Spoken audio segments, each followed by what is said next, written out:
Track का हमेशा ऊपर नीचे रहा है।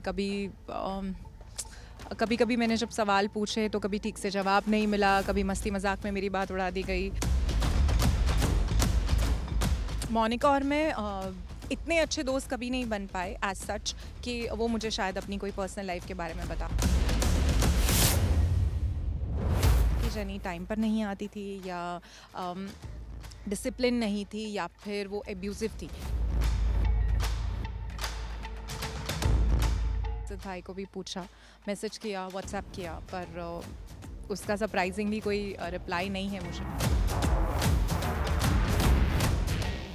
बहुत सारी चीज़ें उसे डिस्टर्ब कर रही थी और वो डेफिनेटली लाइफ में ग्रो करना चाहता है।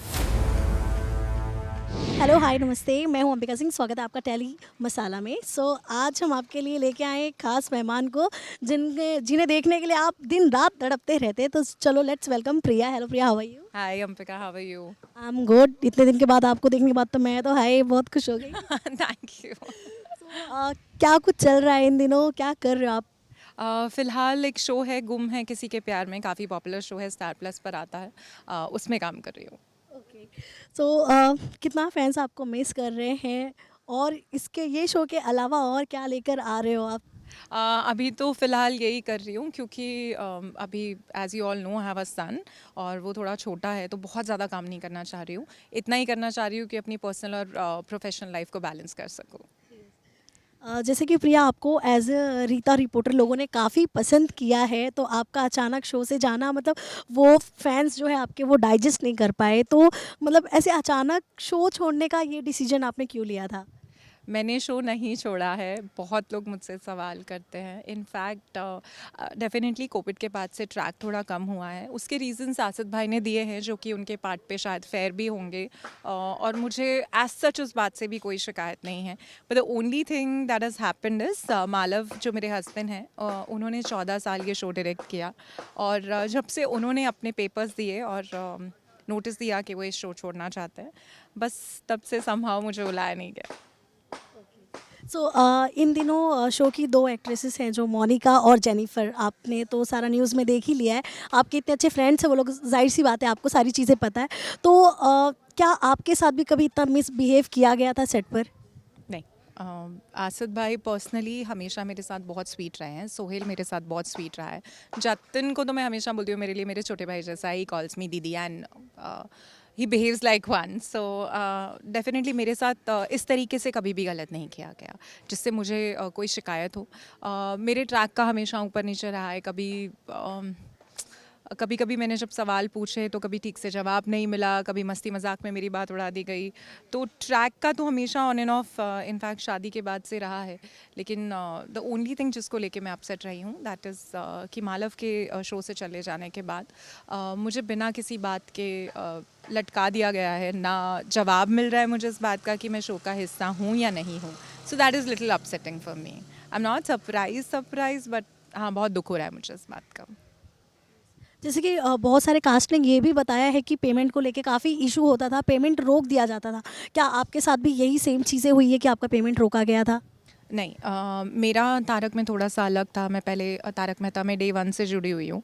बीच में से 3-4 महीने के लिए मैंने ब्रेक लिया था because of my own reasons, जैसे कि मैं और 2 शोज़ कर रही थी और डेट्स मैनेज नहीं हो रहे थे, तो 2-3 महीने का मैंने ब्रेक लिया। उसके बाद आसिद भाई ने मुझे शो में वापस बुलाया था। तब मैंने ये एक 2 चीज़ों की कंडीशन रखी थी क्योंकि मेरे नंबर ऑफ़ डेज़ बहुत कम यूज़ हो रहे थे। तो मैंने उनसे 2 बातों की रिक्वेस्ट की थी कि एक तो मेरी पेमेंट इमीडिएट बेसिस पर हुआ करेगी, every month to month. Usually सब एक्टर्स की पेमेंट 90 डेज़ में होती है, that's how our industry functions. और मेरी सेकंड कंडीशन ये थी कि मैं एक्सक्लूसिव कॉन्ट्रैक्ट साइन नहीं करूँगी।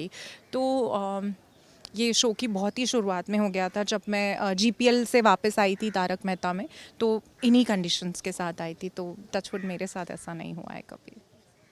जैसे कि मोनिका और जेनिफर ने ये भी आशित मोदी पर एलिगेशंस लगाए हैं कि वो उनके साथ मिसबिहेव तो करते थे, प्लस उन्हें ड्रिंक्स भी ऑफ़र करते थे, अपने रूम में बुलाते थे। तो आपने तो वो दोनों भी एक्ट्रेसेस के साथ काम किया है, तो आप अच्छी तरह जानते हो, तो आप क्या कहना चाहेंगे? आप कितनी सच्चाई है उनकी बातों में?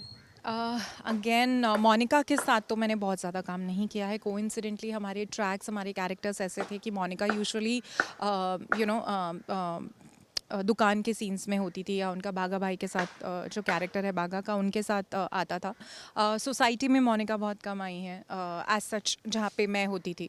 तो जो भी मुलाकात हुई हमारी, या तो किसी स्पेशल इवेंट पे हुई जब सोसाइटी में कोई इवेंट होता था, या फिर तारक मेहता का कोई पर्सनल सेलिब्रेशन होता था, तब हमारी मुलाकात हुई है। तो ऐसे मौके पर यूजुअली आप कभी कुछ डिस्कस नहीं करते हो। तो मोनिका और मैं इतने अच्छे दोस्त कभी नहीं बन पाए एज सच कि वो मुझे शायद अपनी कोई पर्सनल लाइफ के बारे में बताते। जेनिफर डेफिनेटली मेरी बहुत अच्छी दोस्त है, और लेकिन हाँ, इस मामले में भी उसने मुझे कभी बताया नहीं।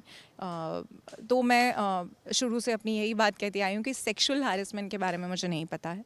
जो दूसरे एलिगेशंस हैं कि जेनी टाइम पर नहीं आती थी, या डिसिप्लिन नहीं थी, या फिर वो एब्यूज़िव थी, तो ये बातें मेरे हिसाब से तो कम्प्लीटली गलत है। मेरे सामने जेनी ने कभी किसी से गाली देकर बात नहीं की। वो पूरी टीम के साथ बहुत ज़्यादा स्वीट थी, from cameraman to actors to spot दादा to everyone. She was very very sweet.